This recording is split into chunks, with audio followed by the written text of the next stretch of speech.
Hoy en nuestro tips hablaremos del principio biomecánico del tirante. Empecemos. Para entender este principio, vamos a imaginar un trazo de fractura transverso en el cual las fuerzas de flexión van a provocar una curvatura en uno de los lados del trazo de fractura, como puede ver en el esquema. Para cumplir este principio del tirante, al colocar una placa, ¿sí?, vamos a tensar y convertir estas fuerzas de flexión en fuerzas de compresión axial. Entonces, la compresión en dirección axial condicionada por un tirante, que es la placa, va a presentar dos modalidades. Compresión axial estática en la cortical adyacente al implante, como pueden ver en el esquema, o una compresión axial dinámica en la cortical opuesta.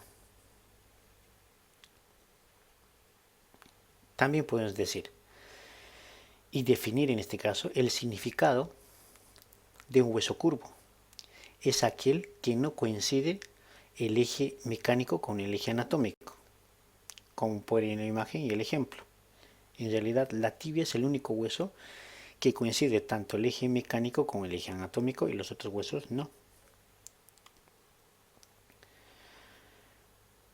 Entonces, para poder utilizar este principio biomecánico, se pueden realizar o se pueden utilizar en un cerclaje de alambre, alambre más clavijas, en placas e incluso en fijador externo.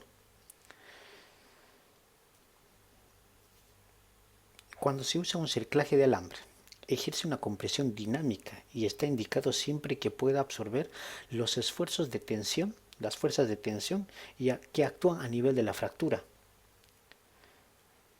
Pero no suele ser suficiente, es por eso que se utiliza alambre más clavijas, donde las clavijas Kirchner aumentan la estabilidad del montaje y proporciona posibilidad de un anclaje óseo adicional y cumplir con la compresión axial combinada, es decir, una compresión estática del lado del implante y una dinámica del lado opuesto, cumpliendo así el principio biomecánico del tirante.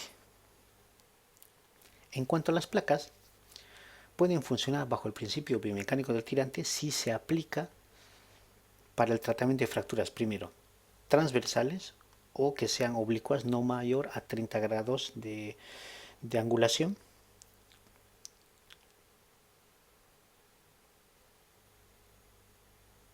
Entonces, es importante recordar que deben colocarse siempre en la superficie convexa o a tensión de la fractura cuando coloquemos la placa.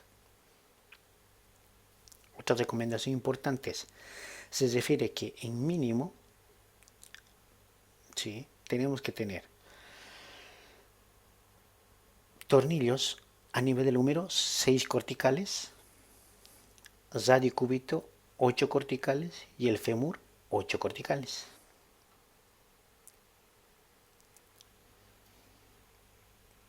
Cuando queremos cumplir este principio usando un fijador externo, podemos efectuar el tensado, lo cual se logra con el acercamiento del shank en ambos lados de la fractura.